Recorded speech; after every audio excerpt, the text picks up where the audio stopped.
think a lot of people love to say, oh, I was such a nerd, or I was such a rebel, I sat in the back of the bus. Most people sat in the middle of the bus.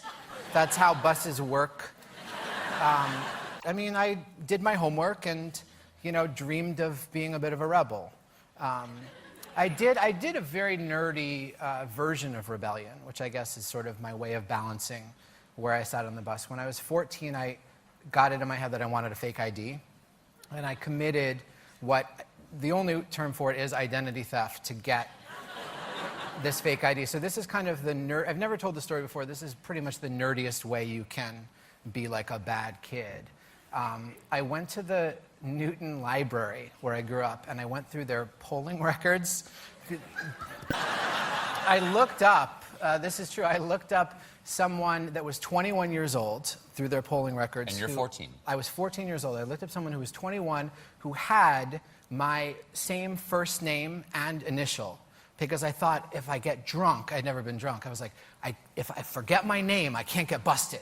So I found someone who was named Benjamin J. something.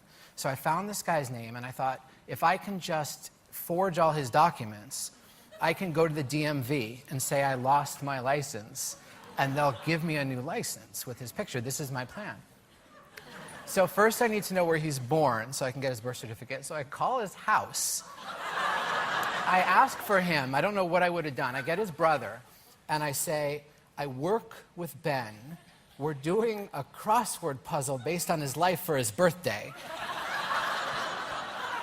Can you tell me what town he was born in?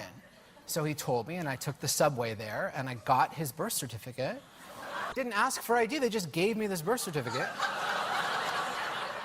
Then I opened up a mailbox in his name and wrote, I was 14, I didn't know what I was doing. I wrote to the IRS. And I filled out tax forms in his name.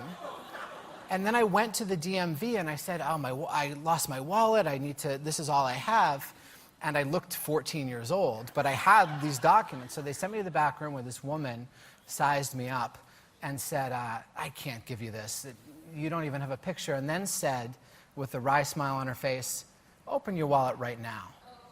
And like a true method actor, the only thing I had in my wallet was a library card I had signed in his name.